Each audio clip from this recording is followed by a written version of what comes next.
and welcome to Automotive Logistics and Supply Chain UK. Here on the red sofa, joining me is Alessandro Marongiu, Head of Trade Policy at SMMT. Ali, thanks so much for joining. Thank you for having me. And it's been 10 years since the famous Brexit vote. How is the UK-EU agreement working in practice, and what are some of the complexities that are working, but where are some of the areas which may need further consideration? Yes, 10 years from the Brexit referendum, a little bit more than 5 years since we actually left the customs union and single market. And if you look at the fundamentals of our bilateral trading relationship, you might think that not much has changed in a sense. We remain tightly integrated. It's a highly integrated automotive market.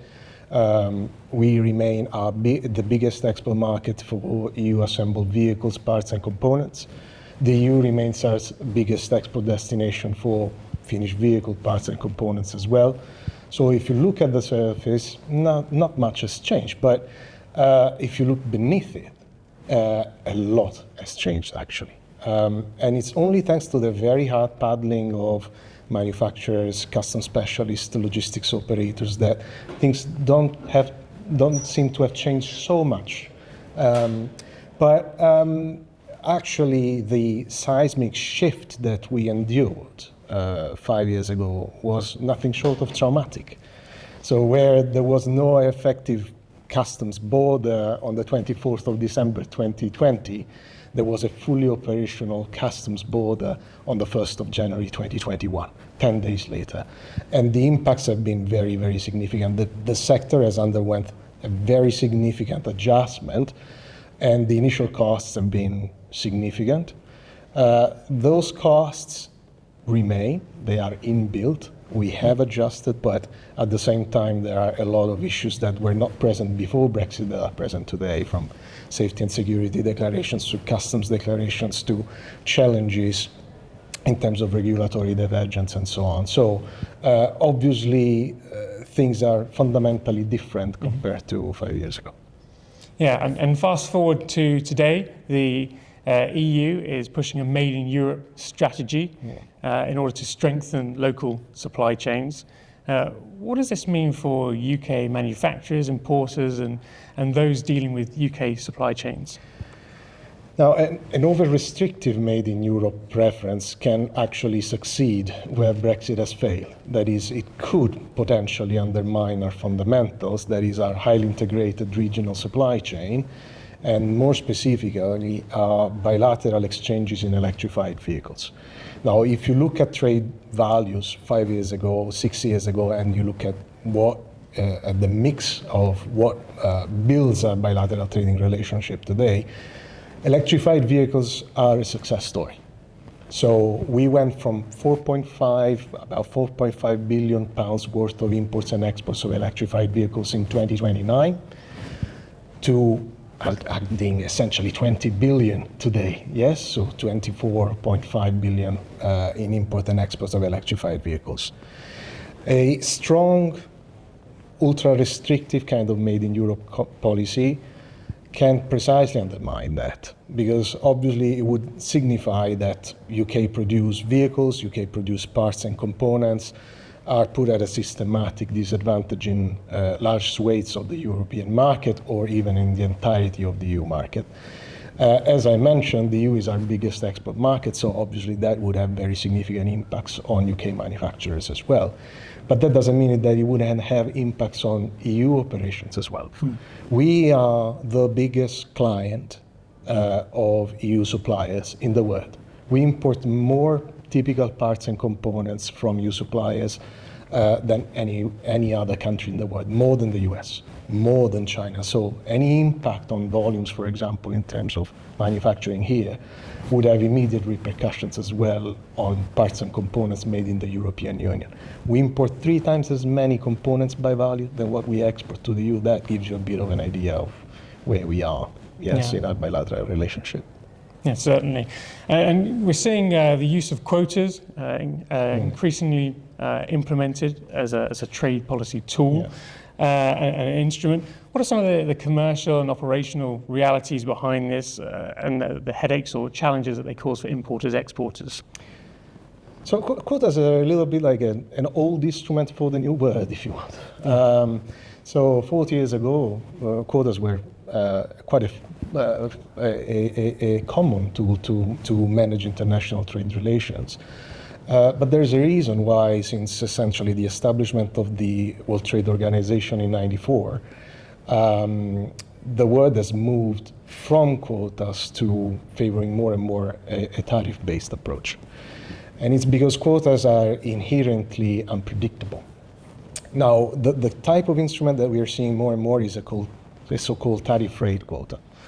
And tariff-rate quota essentially set two different tariff levels, one for imports within the quota and one for imports outside of the quota. Now, what's the problem there? The problem in terms of predictability is that any exporter cannot know what tariff will apply at the time of docking. You can have an idea, but you cannot have the certainty, and everything else follows in terms of complexity, yes? Because obviously you cannot set a fully fledged business plan, you have a pricing strategy that cannot take into account exactly what type of tariffs your products will face in a specific market, and so on and so on. So we can look at potential alternatives, but all come with their own challenges, yes? Licensing, for example, or ring-fencing the most vulnerable sort of manufacturers, reserving a part of a quota for them, but at the same time, that might not eliminate uncertainty as well, or it can come with sort of risks of underutilization of the quota, which is also a problem. So definitely a complex tool. Yeah, absolutely. And you mentioned there the UK a key importer from the EU, but we're seeing a rise in imports of vehicles and components also from China. So how should UK policy reflect the balance of openness with competitiveness in terms of supply chain and national strategic interests? Well, first of all, traditionally the UK automotive sector has been a very open sector. Openness has been a key asset actually for this industry for many decades. 9 out of 10 cars that are registered in the UK every year are imported vehicles. We have always been very open to investors from abroad, for example. Our domestic manufacturers are essentially dominated by foreign investors as well. And it's an asset as well for consumers, obviously, because they have greater choice, for manufacturers to have access to the best technology available on the market at the best prices. But at the same time, balance is the key word. So openness cannot be a one-way street, in a sense. Yes, so our exports to China, for example, are declining. Despite a recently announced memorandum of understanding after the Prime Minister's visit to Beijing that committed to increase exports.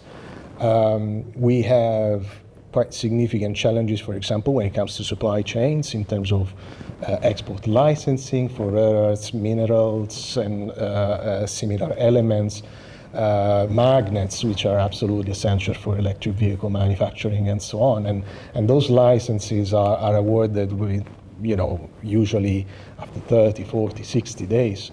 So that has obvious implications for international supply chain. It impacts production schedules, it creates delays. So we need to find the right balance. There's no silver bullet to that, but certainly openness needs to be balanced by a good treatment on the other sense. Ali, UK is operating globally with numerous markets, for example, the US, China, some with strong policies that often conflict and compete with one another. How do we safeguard and find the right balance for UK supply chains who want to operate and deal with both regions and beyond? Look, when approaching, for example, American, U.S. measures on information and communication technology from China, from Russia, from other hostile markets or markets that are considered hostile by U.S. regulators, the best way to look at that is as if you were dealing with actual sanctions rather than typical trade measures. And when it comes to sanctions, compliance is king. It's complex, it's difficult, it's costly, as sometimes there might not be an immediate solution. For example, when it comes to procurement, you might need specific components that are available exclusively from these markets. When it comes to software development, for example, it's almost uncharted territory. You have to check nationality of software developers, something completely new in terms of compliance challenges for these measures that go well beyond, for example, classic trade defense instruments and the like. And when you cannot comply, you need to take a very proactive approach there.